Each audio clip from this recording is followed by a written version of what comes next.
Hi friends, welcome to my channel. Friends, మనకు BSF కానిస్టేబుల్‌కి సంబంధించి sports కోటాలో అయితే రిక్రూట్‌మెంట్ రిలీజ్ చేశారు. ఫ్రెండ్స్, 549 పోస్టులకు సంబంధించి నోటిఫికేషన్ అయితే రావడం జరిగింది ఫ్రెండ్స్. ఒకసారి డీటెయిల్స్ గనుక చూసినట్టయితే ఫ్రెండ్స్, రిలీజ్ చేసింది బోర్డర్ సెక్యూరిటీ ఫోర్స్ బీఎస్ఎఫ్ వాళ్ళు అయితే రిలీజ్ చేశారు. ఫ్రెండ్స్, పోస్టులు చూసినట్టయితే కానిస్టేబుల్ పోస్టులకు అయితే కేటాయించడం జరిగింది ఫ్రెండ్స్. అది కూడా స్పోర్ట్స్ కోటా వాళ్ళకి సంబంధించిందే. ఫ్రెండ్స్, పోస్ట్‌లో అయితే 549 కేటాయించారు. సాలరీ కూడా ఇవ్వడం జరిగింది ఫ్రెండ్స్. ఒకసారి చూసినట్టయితే లెవెల్ 3 ప్రకారం 21,700 నుండి 69,100 వరకు ఇవ్వడం జరుగుతుంది పర్ మంత్ అని క్లియర్‌గా మెన్షన్ చేశారు ఫ్రెండ్స్. క్వాలిఫికేషన్స్ చూస్తే matriculation or equivalent from recognised board అని క్లియర్‌గా మెన్షన్ చేశారు ఫ్రెండ్స్. 10థ్ పాస్ అయితే సరిపోతుంది అని క్లియర్‌గా మెన్షన్ చేయడం జరిగింది. ఏజ్ లిమిట్ గనుక చూసినట్టయితే 18 సంవత్సరాల నుండి 23 సంవత్సరాల మధ్య ఉన్న అభ్యర్థులు అయితే ఎలిజిబుల్ అని క్లియర్‌గా మెన్షన్ చేశారు ఫ్రెండ్స్. అప్లికేషన్ స్టార్ట్ డేట్ వచ్చేసి 27/12/2025 ఫ్రెండ్స్. ఇంకా స్టార్ట్ కాలేదు. ఇంకో 7 డేస్‌లో స్టార్ట్ అవుతుంది అప్లికేషన్ అయితే. ఫ్రెండ్స్, లాస్ట్ డేట్ వచ్చేసి అప్లికేషన్‌కి 15/1/2026 11:59 పీఎంకి అయితే క్లోజ్ అవుతుంది అని క్లియర్‌గా మెన్షన్ చేశారు ఫ్రెండ్స్. వాళ్ళ అఫీషియల్ వెబ్‌సైట్ వచ్చేసి rectt.bsf.gov.inలో అయితే అప్లికేషన్ చేసుకోవాలని క్లియర్‌గా మెన్షన్ చేశారు ఫ్రెండ్స్. ఫ్రెండ్స్, వేకెన్సీస్ చూద్దామంటే చాలా వేకెన్సీస్ ఉన్నాయి కదా ఫ్రెండ్స్. ఒక్కొక్క స్పోర్ట్‌కి, ఒక్కొక్క గేమ్‌కి చాలా వేకెన్సీస్ అయితే ఇవ్వడం జరిగింది. కావాలంటే నేను పీడీఎఫ్ లింక్ అయితే కింద ప్రొవైడ్ చేయడం జరుగుతుంది. అక్కడి నుంచి మీరు వెళ్లి చెక్ చేసుకోండి. మీరు మీ గేమ్‌లో మీకు వేకెన్సీస్ గనుక ఉంటే మీరు ఒకసారి చెక్ చేసుకోండి. అండ్ డీటెయిల్స్ కావాలంటే నన్ను అడిగితే నేను ప్రొవైడ్ చేస్తాను. సో ఫ్రెండ్స్, ఇది అంతా చెప్పాలి అంటే చాలా టైం పడుతుంది. సో నెక్స్ట్ టాపిక్‌కి వెళ్దాం. ఫ్రెండ్స్, ఎలిజిబిలిటీ క్రైటీరియా చూసే ముందు ఒక చిన్న రిక్వెస్ట్. మీరు గనక మన ఛానల్‌ని ఇప్పటివరకు సబ్స్క్రైబ్ చేసుకోకపోతే కింద కనిపిస్తున్న రెడ్ కలర్ సబ్స్క్రైబ్ బటన్‌పై ట్యాప్ చేసి పక్కనే వచ్చే బెల్ ఐకాన్‌పై కూడా ట్యాప్ చేయండి. ఫ్రెండ్స్, ఎలిజిబిలిటీ క్రైటీరియా చూస్తే మెట్రిక్యులేషన్ అయితే కంప్లీట్ చేసి ఉండాలి. 10థ్ క్లాస్ సర్టిఫికేట్ అయితే ఉండాలి అని క్లియర్‌గా మెన్షన్ చేశారు. ఫ్రెండ్స్, ఓన్లీ ఎస్ఎస్‌సి మెమోనే మీకు ప్రూఫ్‌గా యాక్సెప్ట్ చేస్తామని క్లియర్‌గా మెన్షన్ చేశారు. అందులో ఉన్న ఏజ్ ప్రకారమే క్యాండిడేట్స్‌ని తీసుకుంటామని క్లియర్‌గా మెన్షన్ చేయడం జరిగింది ఫ్రెండ్స్. ఇక్కడ స్పోర్ట్స్ క్వాలిఫికేషన్‌కి సంబంధించి కూడా కొన్ని రూల్స్ అయితే ఇవ్వడం జరిగింది. Players who have participated or won medals in international or national level competitions between అని కొన్ని డేట్స్ అయితే ఇవ్వడం జరిగింది ఫ్రెండ్స్. 15 ఒకటో నెల 2024 తర్వాత నుంచి 15/1/2026 మధ్య నేషనల్ ఆర్ ఇంటర్నేషనల్ లెవెల్‌లో ఆడి మెడల్ సంపాదించిన అభ్యర్థుల కోసమే మాత్రమే ఈ నోటిఫికేషన్ రిలీజ్ చేయడం జరిగింది ఫ్రెండ్స్. అంతకన్నా ముందు ఉన్న అభ్యర్థులకు అయితే ఎలాంటి అర్హత లేదు అని క్లియర్‌గా మెన్షన్ చేయడం జరిగింది ఫ్రెండ్స్. ఇంకా కింద చూసినట్టయితే ఒకసారి మినిమమ్ క్వాలిఫైయింగ్ మార్క్స్ వచ్చేసి 12 మార్క్స్ అయితే ఇవ్వడం జరుగుతుంది ఫర్ ఆల్ కేటగిరీస్ అయితే. యూఆర్, ఎస్సీ, ఎస్టీ, ఓబీసీ వాళ్ళకు అయితే 12 మార్క్స్ ఇవ్వడం జరుగుతుంది అని క్లియర్‌గా మెన్షన్ చేశారు. ఫ్రెండ్స్, ఫస్ట్ ప్రిఫరెన్స్ వచ్చేసి ఇంటర్నేషనల్ లెవెల్‌లో ఆడిన వారికి అయితే ఇవ్వడం జరుగుతుంది అని క్లియర్‌గా మెన్షన్ చేశారు. అందులో కూడా గోల్డ్, సిల్వర్, బ్రాంజ్ ఉంటుంది కదా! ఆ కేటగిరీ వైస్ అయితే ఇవ్వడం జరుగుతుంది ప్రిఫరెన్స్ అని క్లియర్‌గా మెన్షన్ చేశారు. సెకండ్ ప్రిఫరెన్స్ వచ్చేసి నేషనల్ లెవెల్స్‌లో ఆడతారు కదా!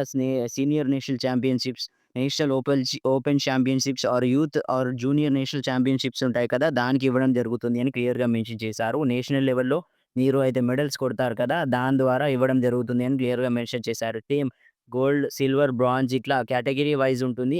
దాని ద్వారా మీకు ప్రిఫరెన్స్ ఇవ్వడం జరుగుతుంది అని క్లియర్‌గా మెన్షన్ చేశారు ఫ్రెండ్స్. సాలరీ చూసినట్టయితే బేసిక్ పే వచ్చేసి లెవెల్ 3 ప్రకారం 21,700 నుండి 69,100 వరకు ఇవ్వడం జరుగుతుంది అని క్లియర్‌గా మెన్షన్ చేశారు ఫ్రెండ్స్.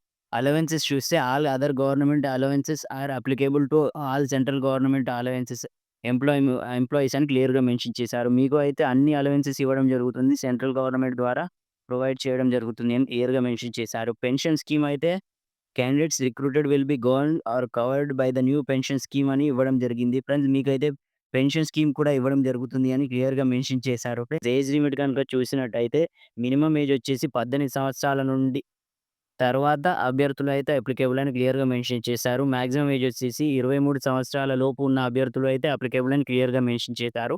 ఏజ్ రిలాక్సేషన్ కూడా ఇచ్చారు. ఎస్సీ, ఎస్టీ వాళ్ళకు 5 ఇయర్స్ ఏజ్ రిలాక్సేషన్ ఇచ్చారు. ఓబీసీ ఆర్ ఎన్‌సీఎల్ వాళ్ళకి 3 ఇయర్స్ ఏజ్ రిలాక్సేషన్ అయితే ఇవ్వడం జరిగిందని క్లియర్‌గా మెన్షన్ చేయడం జరిగింది ఫ్రెండ్స్. అప్లికేషన్ ఫీస్ చూసినట్టయితే కేటగరీ వైస్‌గా మేల్ వాళ్ళకి, జనరల్ ఆర్ యూఆర్ వాళ్ళకి అప్లికేషన్ ఫీస్ వచ్చేసి 159 కేటాయించారు. మేల్ ఓబీసీ వాళ్ళకి కూడా 159 కేటాయించారు. ఫీమేల్ ఆల్ కేటగరీస్‌కి ఎగ్జెంప్టెడ్ ఎలాంటి ఫీజ్ అయితే ఇవ్వలేదు. ఎస్సీ, ఎస్టీ వాళ్ళకి కూడా ఎలాంటి ఫీజ్ అయితే కేటాయించలేదు ఫ్రెండ్స్. పేమెంట్ మోడ్ వచ్చేసి ఆన్‌లైన్‌లోనే చేసుకోవాలి. అది కూడా బీఎస్ఎఫ్ పోర్టల్ ద్వారానే చేసుకోవాలి అని క్లియర్‌గా మెన్షన్ చేశారు. ఒక్కసారి ఫీజ్ గనుక పే చేసిన తర్వాత మీకు అయితే ఎలాంటి రీఫండ్ అయితే రావడం జరగదు అని క్లియర్‌గా మెన్షన్ చేయడం జరిగింది ఫ్రెండ్స్. అప్లికేషన్ అయితే ఆన్‌లైన్‌లోనే అది కూడా వాళ్ళ అఫీషియల్ మోడ్‌లోనే చేస్తే యాక్సెప్ట్ చేస్తామని క్లియర్‌గా మెన్షన్ చేయడం జరిగింది ఫ్రెండ్స్. ఒకసారి అప్లికేషన్ ఎలా అప్లై చేసుకోవాలో చూసినట్టయితే ఫ్రెండ్స్ అప్లికేషన్ మోడ్ వచ్చేసి ఆన్‌లైన్ ద్వారానే చేసుకోవాలి. అది కూడా బీఎస్ఎఫ్ రిక్రూట్‌మెంట్ వెబ్‌సైట్ ద్వారానే చేసుకోవాలి అని క్లియర్‌గా మెన్షన్ చేశారు ఫ్రెండ్స్. స్టెప్ 1 చూసినట్టయితే ఫస్ట్ మీరైతే బీఎస్ఎఫ్ రిక్రూట్‌మెంట్ వెబ్‌సైట్‌ని అయితే ఓపెన్ చేయవలసి ఉంటుంది. అందులో మీరు నోటిఫికేషన్ చదివినాక ఇన్‌స్ట్రక్షన్స్ అయితే కేర్‌ఫుల్‌గా చదువుకోండి. అందులో మీరు ఒక ప్రొఫైల్‌ని క్రియేట్ చేసుకోవాల్సి ఉంటుంది. అందులో అడిగిన డాక్యుమెంట్స్ అన్నీ అప్‌లోడ్ చేయండి. సర్టిఫికేట్స్ అన్ని డాక్యుమెంట్స్ ఉంటాయి కదా! అది మీరు ఏదైతే హైయెస్ట్ లెవెల్ మెడల్ ఉంటుంది కదా! దాని ద్వారా అయితే మీరు అప్లై చేసుకోండి. జాబ్‌కి అప్లై చేసేటప్పుడు step 5 fill the online application form with accurate details friends. మీరైతే కరెక్ట్ డీటెయిల్స్‌తో అయితే ఎంటర్ చేయవలసి ఉంటుంది అని క్లియర్‌గా మెన్షన్ చేశారు ఫ్రెండ్స్. అప్‌లోడ్ రిక్వైర్డ్ డాక్యుమెంట్స్ అందులో అడిగిన డాక్యుమెంట్స్ అయితే కంపల్సరీ అప్‌లోడ్ చేయవలసి ఉంటుంది అని క్లియర్‌గా మెన్షన్ చేశారు. పాస్‌పోర్ట్ సైజ్ ఫోటోస్ ఉంటాయి కదా! అవి కూడా అప్‌లోడ్ చేయవలసి ఉంటుంది. తర్వాత అప్లికేషన్ ఫీజ్ అయితే కట్టవలసి ఉంటుంది. తర్వాత సబ్మిట్ చేయండి అప్లికేషన్ ఫార్మ్‌ని. సబ్మిట్ చేసిన తర్వాత ఒక ప్రింటౌట్‌నయితే దగ్గర పెట్టుకోండి ఫ్రెండ్స్ తీసుకొని. ఎందుకంటే ఫర్దర్‌గా యూజ్ అవుతుంది కాబట్టి ప్రింటౌట్ అయితే దగ్గర పెట్టుకోండి ఫ్రెండ్స్. అందులో అడుగుతారు కదా! ఈమెయిల్ ఐడీ అండ్ మొబైల్ నంబర్‌ని కరెక్ట్‌గా ఎంటర్ చేయవలసి ఉంటుంది అని క్లియర్‌గా మెన్షన్ చేశారు ఫ్రెండ్స్. ఎందుకంటే అడ్మిట్ కార్డ్స్ అయితే రావడానికి ఇబ్బంది అవుతుంది. సో, కరెక్ట్‌గా మెన్షన్ చేస్తే మీకు అయితే అడ్మిట్ కార్డ్స్ రావడం జరుగుతుంది అని క్లియర్‌గా మెన్షన్ చేశారు ఫ్రెండ్స్. ఇంపార్టెంట్ నోట్ అయితే ఇవ్వడం జరిగింది. అప్లికేషన్ ఓన్లీ ఆన్‌లైన్‌లోనే చేసుకోవాలని క్లియర్‌గా మెన్షన్ చేశారు. ఆఫ్‌లైన్‌లో యాక్సెప్ట్ చేయమని క్లియర్‌గా మెన్షన్ చేయడం జరిగింది. అది కూడా బీఎస్ఎఫ్ పోర్టల్‌లోనే చేసుకోవాలి అని మెన్షన్ చేశారు. ఫ్రెండ్స్ బీఎస్ఎఫ్ నుండి అయితే మంచి నోటిఫికేషన్ అని చెప్పుకోవచ్చు. ఎందుకంటే స్పోర్ట్స్ కోటా ద్వారా జాబ్స్ అయితే ఇవ్వడం జరుగుతుంది. ఇంట్రెస్ట్ ఉన్న అభ్యర్థులు అయితే వెంటనే అప్లై చేసుకోండి. మరిన్ని డీటెయిల్స్ కావాలి అంటే కింద అప్లికేషన్ ఫార్మ్ లింక్ ప్రొవైడ్ చేశాను. అక్కడ నుండి చెక్ చేసుకోండి. మీకేమన్నా డౌట్స్ ఉంటే నాకు కామెంట్ చేయండి. నేను వీలైనంత త్వరగా మీకు అయితే రిప్లై ఇవ్వడానికి ట్రై చేస్తాను. మరిన్ని ఇలాంటి అప్డేట్స్ డైలీ రావాలి అంటే మన ఛానెల్‌ని తప్పకుండా సబ్స్క్రైబ్ చేసుకోండి.